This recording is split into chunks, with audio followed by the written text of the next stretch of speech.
Y hoy día vamos a empezar una nueva serie titulada Navidades, en la cual vamos a derribar los mitos acerca de esto. Y al empezar esta temporada, esta estación navideña, vamos a pasar 3 semanas mencionando algunos conceptos bíblicos con respecto a aquello que dio cumplimiento a este nacimiento que es tan importante a través de la presentación de la verdad. Así que hoy día vamos a empezar con la parte número 1, denominada La Navidad es una promesa. Ahora, quiero empezar explicando algo, se supone, y nosotros pensamos, y lo damos por sobreentendido, en inglés sería por default. Pensamos de que en este tiempo, en esta estación navideña, no, si yo les preguntase, o sea, la gente piensa más en Jesús, ¿sí o no? Pero parece ser, ese es el pensamiento general, pero detrás de eso hay otra realidad. La tendencia en este tiempo navideño, con todo su aparato elaborado de celebraciones, en realidad conduce o lleva a la gente a alejarla de Jesús y no a acercarla. ¿Por qué? Porque el diablo nos ha vendido, nos ha dado unos pobres sustitutos de lo que la Navidad verdaderamente es. Entonces, vamos a mencionar algunas cosas que no nos son ajenas y los ojos de la gente durante la temporada navideña se han enfocado completamente en algo incorrecto. Podemos hacer una serie de una lista de serie, una larga lista, una serie de cosas. Por ejemplo, las reuniones sociales, es el tiempo de cobrar la gratificación, en que la gasto, comprar regalos, panetón, pavo, la cena navideña, y reuniones sociales, tipo mundanas, con baile, inclusive con bebidas alcohólicas. Papá Noel, el arbolito, ¿qué cosa me va a regalar? Papá Noel, ¿qué cosa me va a traer este año? Y finalmente, parece que en medio de toda esa celebración, la gente ha perdido de vista al Señor Jesús, quien debería ser, quien es, debería seguir siendo el enfoque, centro y motivo navideño. Ahora, ¿cómo hemos llegado a este punto? ¿Cómo se llega a los lugares equivocados? Poco a poco. Y vamos a ver qué factores han contribuido con el asunto de alejarnos tanto de lo que en realidad la Navidad es. Y quiero contarles una historia de la vida real que finalmente desembocó dentro de una irrealidad. Se trata de un personaje histórico llamado San Nicolás.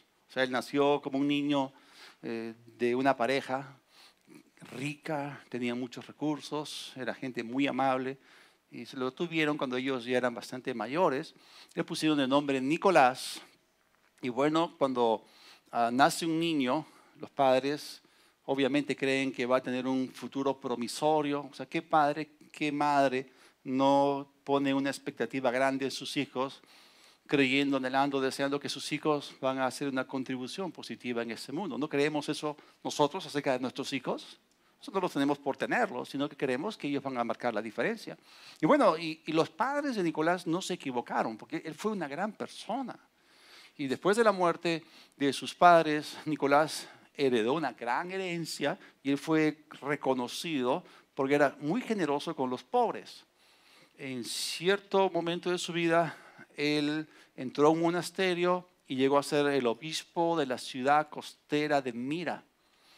Y ese personaje, Nicolás, siendo tan buena persona, llegó a ser conocido también porque él recibía oraciones, recibía respuestas milagrosas a sus oraciones. Fue reconocido también porque él combatió ardientemente el culto a la diosa Diana. Si ustedes leen en el libro de Hechos de los Apóstoles, se van a encontrar que en la ciudad de Éfeso había una gran cosa, un aparato religioso alrededor del culto de Diana de los Efesios, y tenía su templo y todo eso, y al apóstol Pablo casi lo despedazan en medio de un gran alboroto cuando se estaba adorando a Diana.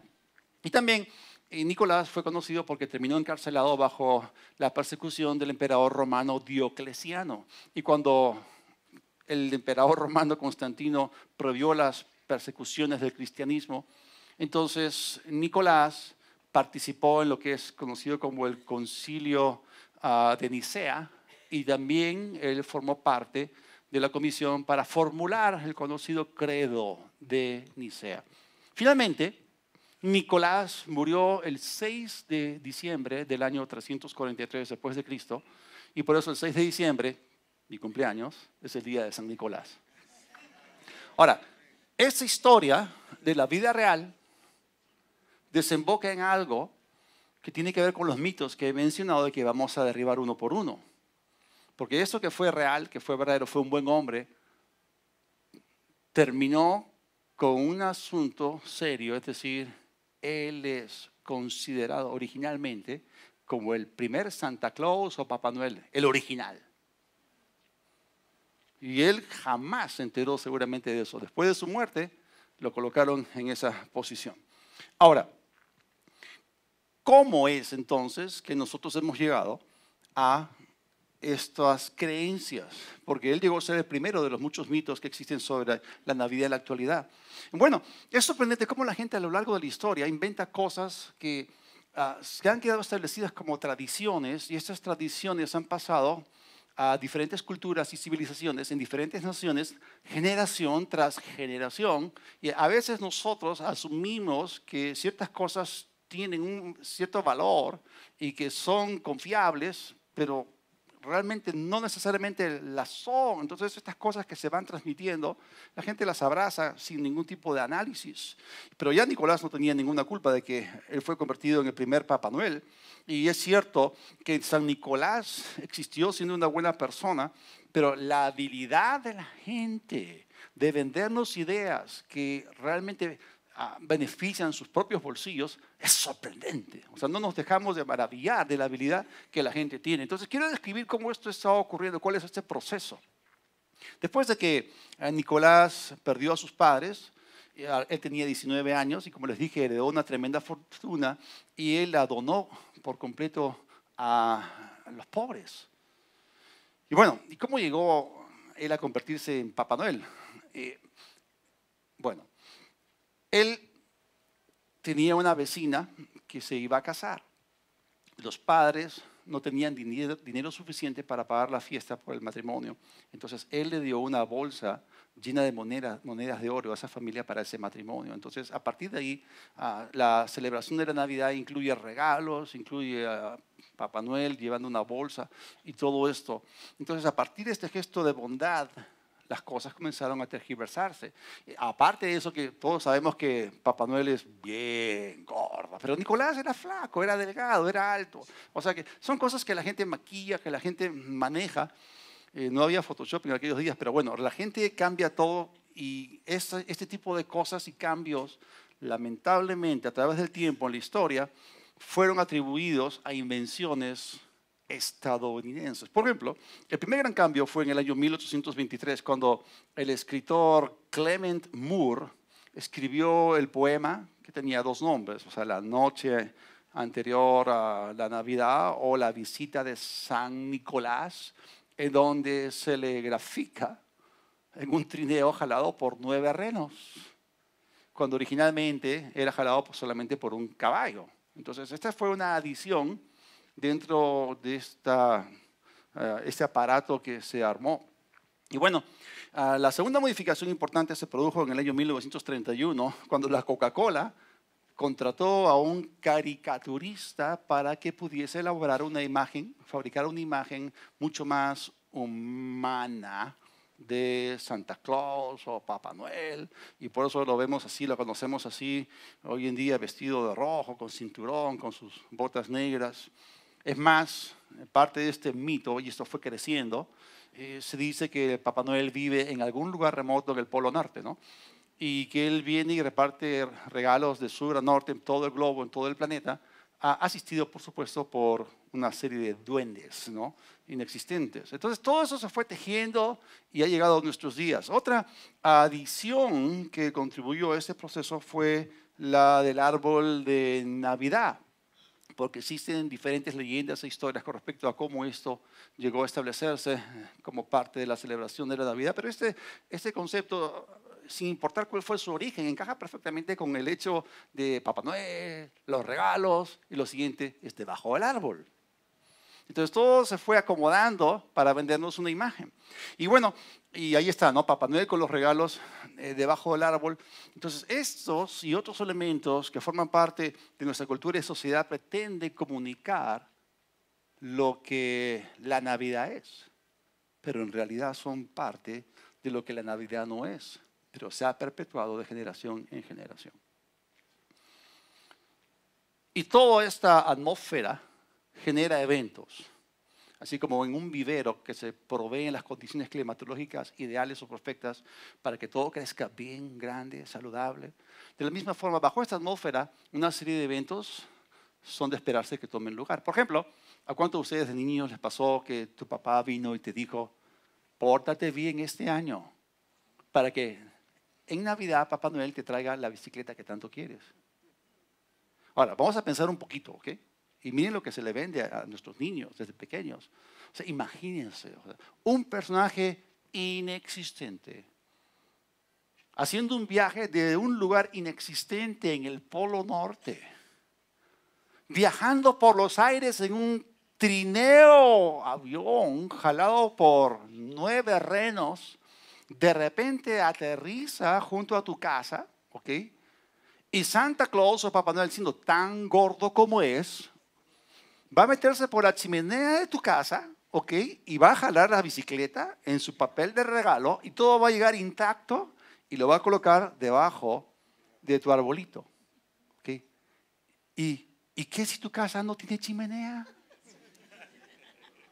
¿Y qué si ese año no armaste arbolito? Sonaste, no la haces. Entonces, acá vemos cómo este tipo de cosas se van armando, se van tejiendo y se está violentando el proceso de análisis y nos tragamos las cosas, las damos por sobreentendido como si fuese algo normal. Ah, todos creen en eso, pues, pero no está bien. Y hay que pensar, ¿qué cosa hay detrás de todo esto? Y pensemos, ¿no? Yo lo veo así. Una promesa, un árbol, un regalo. Supuestamente algo que te va a hacer feliz. Una promesa. Una bicicleta. Debajo del arbolito. Vas a ser feliz, imagínate saliendo al parque con tu bicicleta. Okay. Ahora, ¿quién está detrás de todo esto? ¿Cuál es la mente maestra que ha llevado a la humanidad a semejante desviación? ¿Qué tiene que ver todo esto con el nacimiento de Jesús? Nada que ver. O sea, brillan los personajes de Santa Claus y esto y aquello, pero Jesús, ¿dónde estará? Pues? Entonces vamos a descubrir cómo empezó todo esto. Y quiero iniciar con un pensamiento interesante. Es cierto, es un poco fuerte, pero la peor y la mejor cosa que le ocurrieron a la humanidad, ambas empezaron con una promesa. ¿Así? ¿Cómo puede ser esto? Bien, para ser históricamente correctos, vamos a remitirnos al libro de los inicios, de los orígenes, es el libro de Génesis. En Génesis capítulo 3, versículos 1 al 7, es el escenario original de la caída del hombre. Traducción Nueva Biblia de los Hispanos.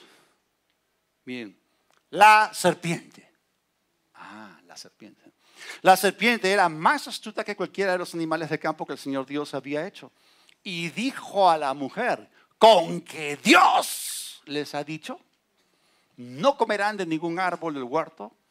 La mujer respondió a la serpiente, del fruto de los árboles del huerto podemos comer, pero del fruto del árbol que está en medio del huerto, Dios ha dicho, no comerán de él ni lo tocarán para que no mueran. Y la serpiente dijo a la mujer, ciertamente no morirán. Ahora, mirando el texto, teniéndolo delante de nuestros ojos, vamos a recoger 3 elementos. Por favor, repiten conmigo. La serpiente, el árbol, muerte. Wow. Quiero que ustedes puedan ver qué cosas se está tejiendo hacia nuestros días. Muy bien, sigamos leyendo el pasaje, versículo 5. Pues Dios sabe que el día que de él coman, se les abrirán los ojos y serán como Dios, conociendo el bien y el mal. Y cuando la mujer bajo la influencia de esas palabras, ¿no? Cuando la mujer vio que el árbol era bueno para comer y que era agradable a los ojos y que era deseable para alcanzar sabiduría, tomó de su fruto y comió. También dio a su marido que estaba junto con ella y él comió. Entonces Entonces fueron abiertos los ojos de ambos y conocieron que estaban desnudos y cosieron hojas de higuera y se hicieron delantales. O sea, eso que acabó mal, que es lo peor que le ha podido ocurrir a la humanidad, que es la caída del hombre, la separación o muerte espiritual del hombre. Todo empezó con una promesa, pero en realidad no era una promesa simple, era una promesa compleja. Vamos a decirlo de esta forma, eran 4 promesas. Y vamos a ver que en este pasaje podemos extraer lo que se conoce como la cuádruple promesa del diablo. Número 1, no morirán. Número 2, serán abiertos sus ojos. Número 3, serán como Dios. Número 4, ustedes sabrán o conocerán el bien y el mal. Promesas bajo un árbol, cosas que van a hacer tu vida mucho mejor, feliz. Bueno, pero aunque esto ellos no lo vieron, la voz detrás en el ámbito espiritual sonaba en otra nota. Vamos a interpretarlo de esta forma. Es como que no le hagan caso a lo que Dios ha dicho. Ni siquiera lo consideren. Escuchen mi consejo. Yo sé algo que ustedes necesitan para que sus vidas sean mejores. ¿Saben que Dios está ocultando algo de ustedes? Él sabe algo. Él sabe que si ustedes se enteran de esto, van a disfrutarlo. Pero Él lo quiere. Se los quiere mantener ocultos.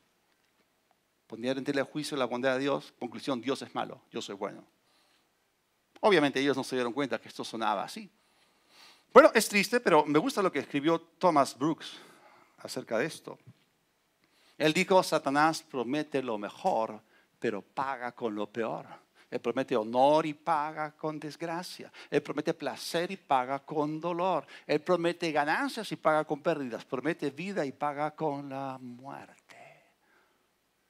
El diablo es un mal pagador. No es confiable en lo absoluto, ni mucho menos su palabra, ni mucho menos sus promesas. Pero es triste que la humanidad ha seguido cometiendo ese mismo error una y otra vez a lo largo de la historia. ¿Qué cosa? ¿A qué me refiero? A darle la espalda a la palabra de Dios y establecer algo propio, inventado por el hombre mismo. Y esto tiene un solo nombre: rebelión. Por más maquillado que se quiera ver o presentar, es rebelión. Disfrazada, maquillada, sigue siendo rebelión abierta en contra de Dios y su palabra. Y ¿saben qué? Lo triste es que el hombre, la gente en este mundo, sigue adoptando exactamente la misma actitud que se encuentra detrás de las primeras palabras registradas en la Biblia que le pertenecieron a la serpiente. ¿Cuáles fueron esas palabras? Con que Dios ha dicho. ¿Quién se cree él para decir algo? O sea, el gran cuestionamiento de la Escritura. ¿No suena eso a nuestra sociedad y cultura moderna? Que ni siquiera consideran la Biblia un libro arcaico, anticuado, que ni siquiera hay que leerlo ni considerarlo. Entonces, esta actitud permanece. Él hablará que lo que estaba ocurriendo, todo esto que inició la serpiente en el ámbito del espíritu, si hemos visto que sonaba una nota diferente, era la nota de la rebelión, pero también olía diferente, olía a rebelión, porque había rebelión, ¿ok? Pero ellos ni siquiera se dieron cuenta, ni siquiera la mujer con su gran olfato se la pudo oler. O sea, cayeron redonditos. Ese fue el gran engaño, fue el escenario original de la tentación. Y aún así, lamentablemente, creyeron a la serpiente cuando les estaba prometiendo lo que estaba prometiéndoles, una esperanza de una vida mejor. Pero ya hemos visto que el diablo es un mal pagador. Ahora vamos a contrastar lo que él prometió y con qué les pagó. ¿Qué les prometió? No morirán. Consecuencia de creerle al diablo, creerle la mentira, murieron espiritualmente. Segunda promesa, serán abiertos sus ojos. Consecuencia, sus ojos espirituales se cerraron. Serán como Dios.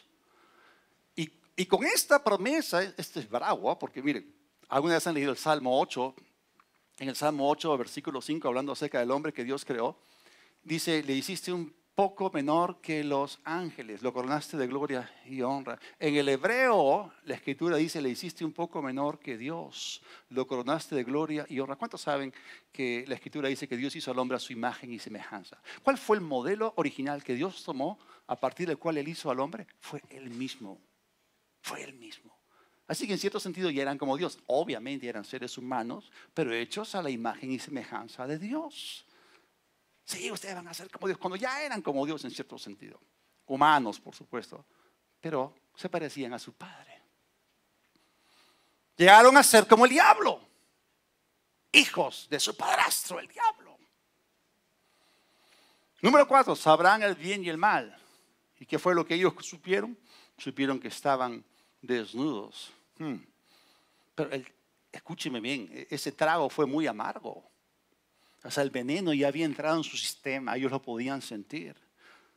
Porque de gloria el hombre pasó a la vergüenza, a la infamia, de santidad a la corrupción, de bondad a maldad, de reinar como Señor sobre toda la tierra a ser esclavo del diablo, de abundancia a escasez, de gozo a tristeza, de fructificar y multiplicarse a ser víctima, de luz a tinieblas y de vida a muerte.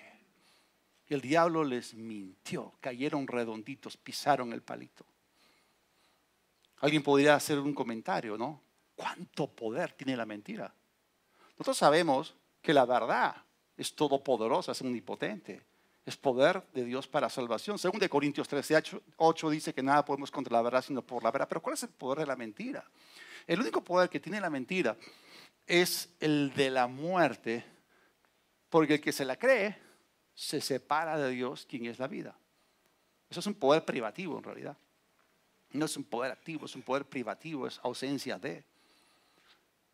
Frente a esto, y escúcheme bien, estamos hablando, para ser geográficamente, históricamente correctos, este es Génesis capítulo 3, el escenario original de la tentación y de la caída del hombre, donde vemos acá el gran desengaño y la gran desilusión.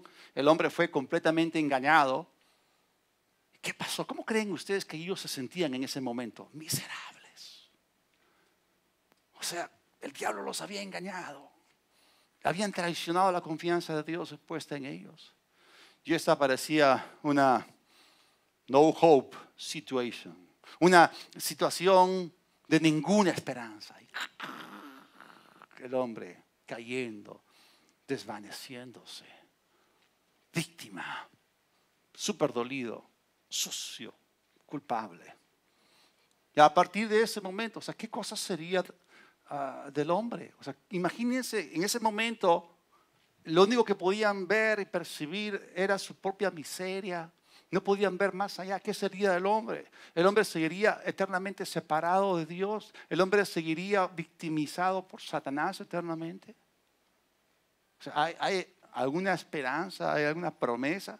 Pero gracias a Dios que en medio de este caos algo bueno sucedió, y eso que se convirtió en el preludio, o eso que ocurrió que era lo peor que le podía pasar a la humanidad, fue el preludio de que lo mejor estaba a punto de ocurrir. Algo ocurrió que era lo mejor que podía pasarle a la humanidad caída. En medio de este escenario brotó, nació, surgió una promesa, pero una promesa diferente, una promesa de las buenas. Y otra vez en Génesis capítulo 3, pero saltamos al versículo 15 y de la Biblia amplificada, y Dios habla y dice, y yo pondré enemistad, refiriéndose a una abierta hostilidad entre ti y la mujer, entre tu simiente o descendencia y el descendiente de ella. Él fatalmente aplastará o herirá tu cabeza y tú solamente podrás herirlo en su talón. Ahora, sí vemos que el hombre cayó, pero Dios tenía un gran plan. Y esto requería, y ese plan era la redención, y esto requería que Dios mismo asumiese las responsabilidades, las obligaciones y las consecuencias de la transgresión o el pecado humano. Dios está prometiendo algo acá. Está prometiendo la venida de alguien. Que los términos son muy claros. Iba a ser llamado la simiente o descendencia o el descendiente de una mujer. O sea, él tenía que nacer en el planeta Tierra. Él tenía que ser introducido en la puerta, en la tierra a través de la puerta de entrada. ¿Cuál es la entrada al mundo. ¿Cómo entras tú al mundo? ¿Vienes en un platillo? No, no, no, no. La única forma de entrar en ese planeta es a través de la puerta o entrada legal del nacimiento según la carne. El diablo se metió en el mundo por la puerta falsa, ladrón, salteador. Pero bueno, entonces este plan de Dios involucraba que el hombre podía ser redimido del dominio del diablo y podía recuperar la vida de Dios que había perdido. Entonces la naturaleza humana otra vez iba a estar en armonía y en línea con la naturaleza de Dios. Pero Dios no podía pasar por alto el pecado del hombre y alguien tenía que pagar por lo que el hombre había hecho. Pero el hombre era incapaz de hacerlo, así que él cargó todo sobre ese agente divino que él envió desde el cielo. Y recuerden, el problema empezó con promesas mentirosas que fueron introducidas allí con otras intenciones.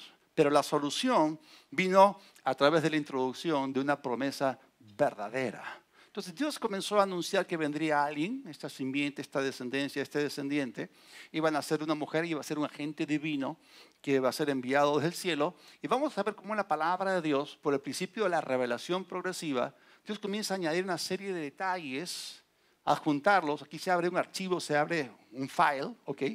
La promesa, o sea, la simiente, ¿qué cosa podemos meter más en este expediente, ¿no? Entonces, de repente comienzan a venir más piezas de revelación para armar el rompecabezas, más piezas para comenzar a armarlo paulatinamente. Entonces, comienza a desglosarse el asunto y a través del profeta Isaías viene una adición a esta promesa, Isaías 7:14. Muy bien, el Señor mismo les dará una señal o la señal. Miren, ¿cuál es la señal? La Virgen concebirá un niño, dará a luz un hijo y lo llamarán Emmanuel, que significa Dios con nosotros. Entonces, Él está llamando la atención de la humanidad y está diciendo, o sea, algo va a ocurrir. Y este personaje que Él está anunciando, que está prometiendo, porque es una extensión de la promesa original, iba a ser un niño. Y más adelante se le llama un hijo. Obviamente, si eras la simiente o la descendencia o el descendiente de una mujer, tenía que ser hijo de una madre. ¿Ok? Pero lo interesante acá es que esta madre era una mujer virgen. O sea, una mujer virgen en el futuro concebiría un niño. O sea, ¿cómo una mujer puede concebir siendo aún virgen? Entonces, la indicación es una concepción sobrenatural y un nacimiento virginal. O sea, todos estos conceptos están acá incluidos. Y si leemos un poquito más, vamos a darnos cuenta que lo que el profeta anuncia es una señal. O sea, ¿qué cosa es una señal? No es algo que brota de la vida ordinaria, no es algo natural, no es algo común. Es algo extraordinario, es algo fuera de lo común, es algo milagroso. Y este hecho, que proviene del Dios Todopoderoso mismo, indica de que Él iba a hacer algo. Es una operación desde el ámbito sobrenatural que iba a tomar lugar en el mundo natural y por el Espíritu Santo, dentro de una mujer virgen, una joven judía llamada María, el Espíritu Santo iba a hacer que hubiese una concepción en su vientre. Un niño, un hijo. Pero hay otra componente más en este pasaje. Cuando se habla del título o el nombre que se le atribuye, al colocarle el nombre Emmanuel, significa Dios con nosotros. Aquí hay un misterio acá. Esta es una tremenda señal, no solamente en cómo llegó a este mundo, pero aquí vemos que este personaje prometido desde Génesis 3:15, estamos hablando de la Navidad, es una promesa. No solamente iba a ser un ser humano, Él era Dios con nosotros. El Dios de los cielos se encarna y habitó entre nosotros y vimos su gloria. Gloria como del unigénito del Padre. Entonces era algo milagroso. Entonces aquí vemos que Dios sugiere la idea de la unión entre la deidad y la humanidad en una sola persona. Ahora, avanzamos un par de capítulos más y seguimos en Isaías y dentro de este expediente abierto en Génesis, Dentro de este file se introducen más detalles, hay más piezas para armar el rompecabezas. Isaías 9, 6 y 7, porque nos ha nacido un niño, se nos ha concedido un hijo, otra vez las mismas componentes, o sea, un niño, un hijo, y se nos ha dado o concedido un hijo, la soberanía reposará sobre sus hombros, o sea, este personaje era extraordinario porque tendría autoridad, y se le darán estos nombres, o sea, no solamente se le da el título de Dios con nosotros, que es Emmanuel, sino que se le añaden otras cosas más, la revelación es creciente. Consejero, admirable, Dios fuerte, Padre eterno, príncipe de paz. Wow. O sea que no solamente es un hijo, no solamente es un niño nacido, es Dios. Es el Dios todopoderoso, es el Padre eterno.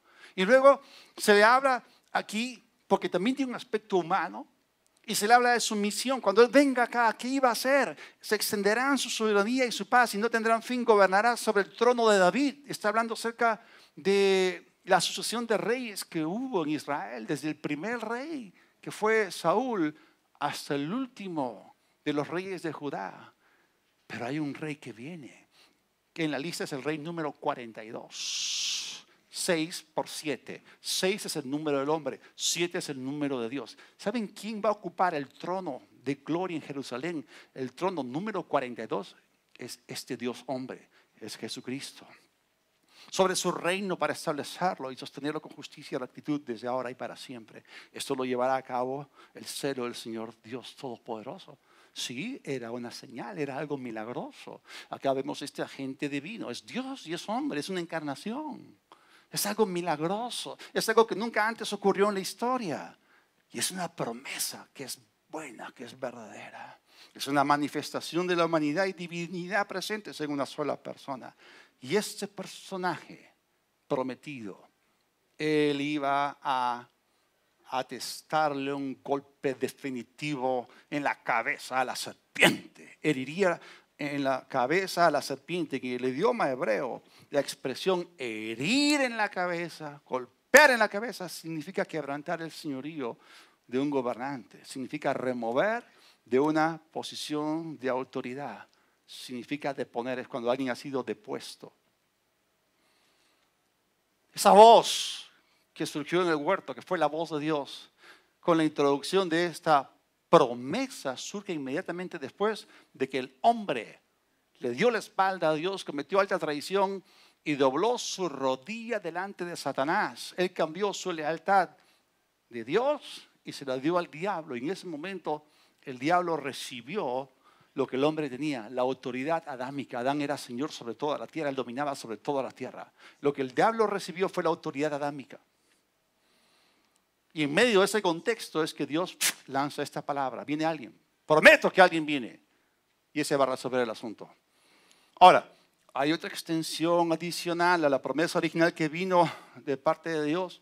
Y esto ya viene con otro profeta, el profeta Miqueas, en el cual añade más detalles relacionados con este nacimiento. Miqueas 5:2 nos dice, pero de ti, Belén Efrata. O sea, no solamente esos hechos de que iba a nacer una mujer, una simiente de una mujer, no solamente de que iba a ser un agente divino porque iba a nacer y esto iba a ser algo milagroso, iba a ser una señal, concepción sobrenatural, nacimiento virginal y que iba a ser hombre y Dios a la vez y todo esto y que iba a reinar, pero ahora se nos dice, porque la Biblia siempre es históricamente y geográficamente correcta, se nos señala dónde iba a ocurrir este evento.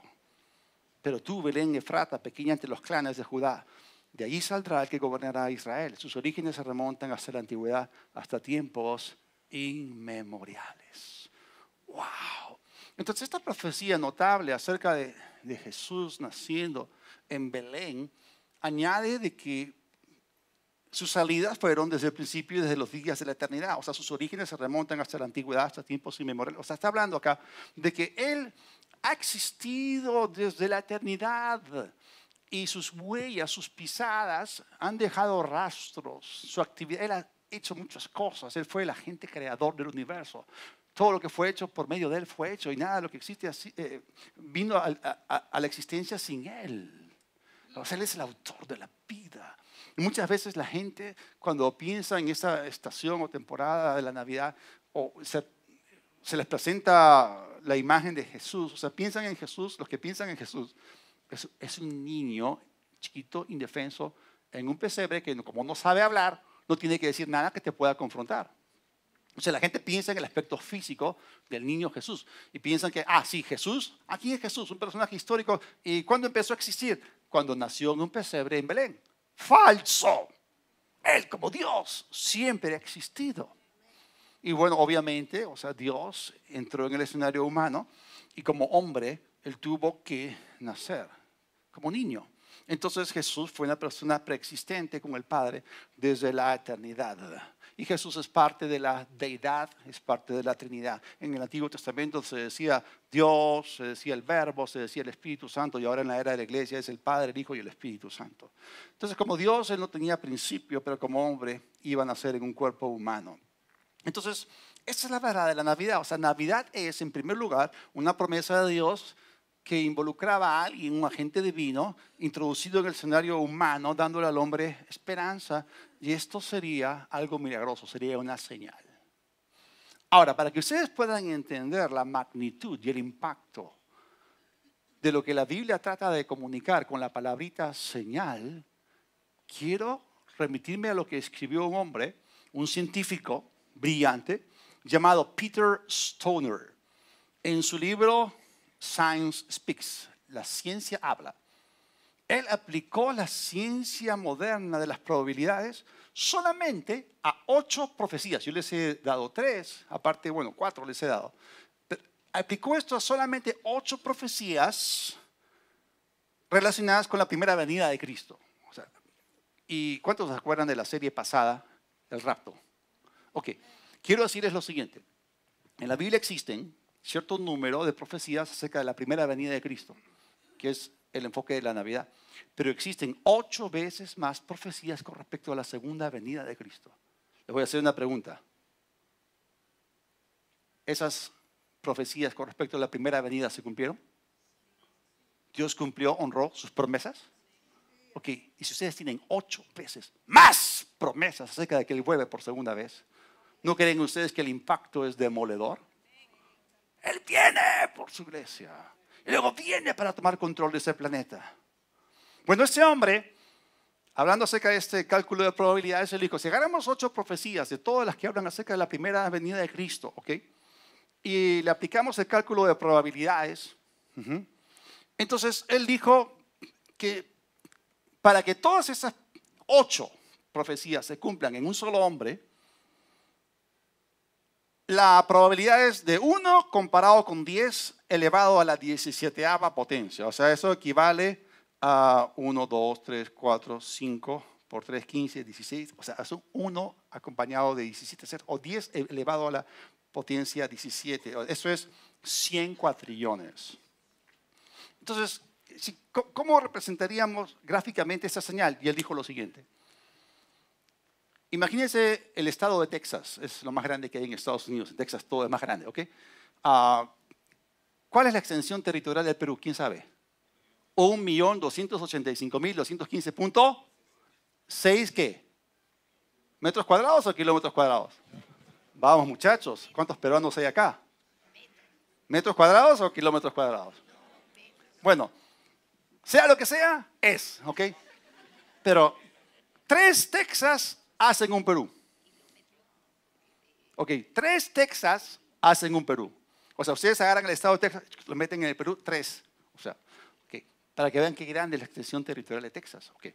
Este científico dijo, imagínense que ustedes tienen dólares de plata. O sea, hay monedas de plata de $1. Okay. Edición especial. Entonces, ustedes agarran 10 a la 17, o sea, ¿cuántas monedas? ¿Se acuerdan que les dije? 100 cuatrillones. Okay.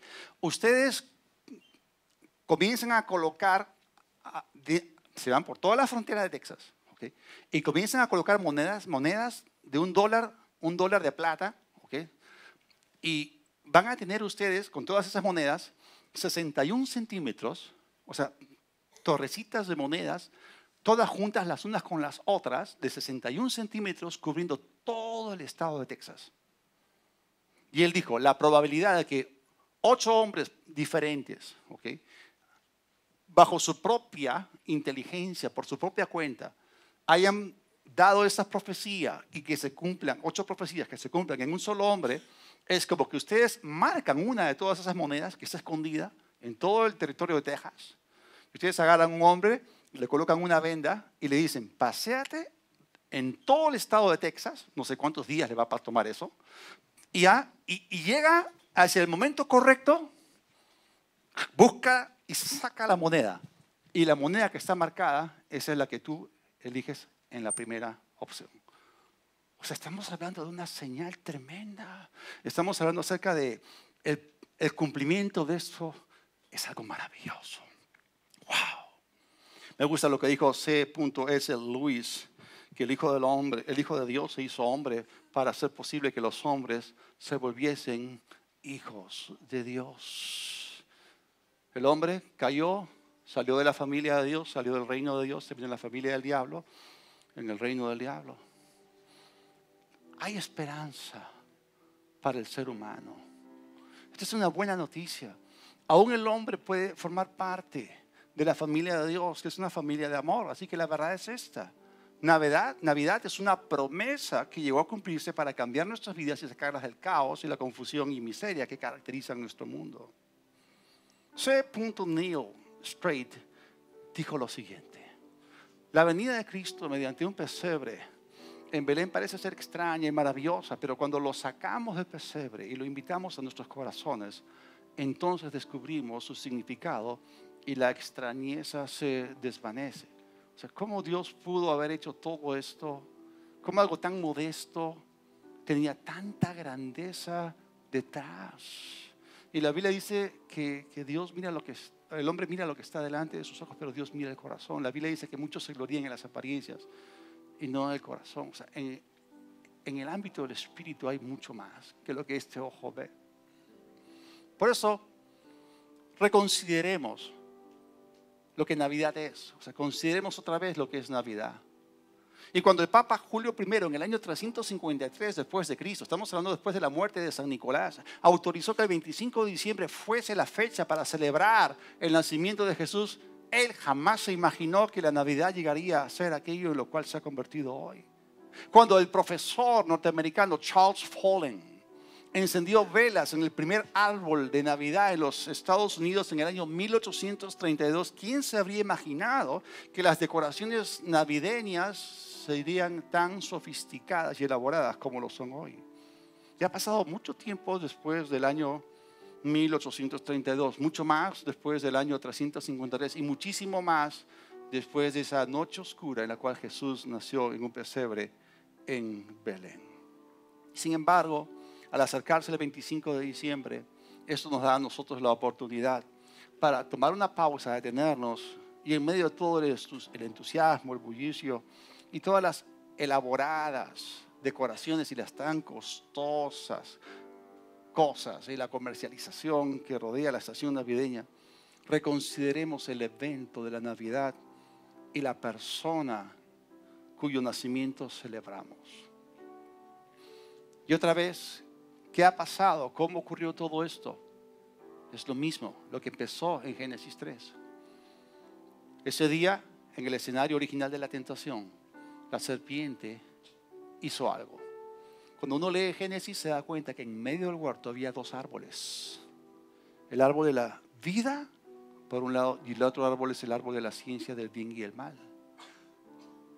Satanás astutamente capturó la atención de la mujer para que se enfocase en el árbol incorrecto. Promesas, un árbol, muerte, algo amargo, cuando todo el tiempo el árbol correcto estaba ahí, el árbol de la vida. Es lo mismo, el enfoque de la gente siendo jalado hacia aquello que no es nada bueno. Entonces ese día ocurrió eso, y ese árbol, el árbol incorrecto, sigue matando a las personas. Pero el árbol de la vida promete vida eterna a los que comen de su fruto. Muchos siguen creyendo mentiras y comiendo del árbol equivocado, siguen muriendo. Pero gracias a Dios que sí hay esperanza. Cristo nos habla de un árbol, pero el árbol de la vida sí aparece otra vez en Apocalipsis. Pero otra vez, no es un árbol tan bonito. O sea, la mujer lo vio, era codiciable para alcanzar sabiduría. Su fruto se veía lindo. Eso es lo que apelaba a sus sentidos. Pero debido al problema del pecado, tenía que ver algo que no fuese tan hermoso. Y el árbol que viene unido con la promesa es un madero, es la cruz, donde Jesús, el regalo y don que vino del cielo, asumió tú y mi responsabilidad y obligaciones y condenación por el pecado. Él tomó nuestro lugar para prometerte a ti vida. Ahí sí hay esperanza. Entonces, para terminar, o sea, no hay poder en los mitos ni las mentiras que vienen en esta época de la Navidad. O sea, Santa Claus, Papá Noel, como quieras llamarlo, no tiene ningún poder para cambiar tu vida. O sea, las cosas no pueden darte a ti esperanza. Pero gracias a Dios que hay alguien que sí, que no nos miente, que su palabra es verdad, todas sus promesas son en el sí y en el amén. Y no importa cuánta Coca-Cola tomes, nunca tendrás la verdadera chispa de la vida.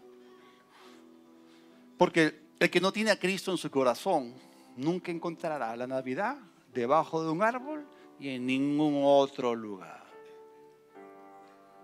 Qué trágico sería que en esta Navidad tú, quien quiera que seas, permitieses que las celebraciones te alejen de Cristo. Por eso te pregunto, ¿es Jesús real para ti? ¿Estás seguro que eres salvo si mueres ahora? Si murieses ahora, ¿estarías seguro de que con toda confianza te encontrarías con el Salvador? ¿Irías al cielo? Porque si tú no tienes esa certeza, porque si tu deuda de pecado no ha sido saldada, si aún no has recibido a Cristo, lo siento, no hay garantía. Entonces, si tú quieres que la promesa de su nacimiento se vuelva una realidad en tu corazón hoy, ora conmigo, toda cabeza inclinada, todo ojo cerrado. Señor Dios Todopoderoso, te damos gracias por esa promesa verdadera, por enviar a Jesús. Es cierto, la promesa viene en Navidad, pero cuando llega la época de Semana Santa, te vemos a ti en ese madero. Jesús, te queremos considerar a ti. Tú eres el centro de nuestras vidas, el centro de la Navidad, el centro de nuestra celebración. Si tú quieres recibir a Cristo esta mañana, tomar la elección correcta del árbol correcto, del árbol de vida por la fe en Cristo, repite conmigo, por favor, repiten conmigo. Dios de los cielos, gracias por tu gracia. Esta mañana me arrepiento de mis pecados. Jesús, sé mi Señor.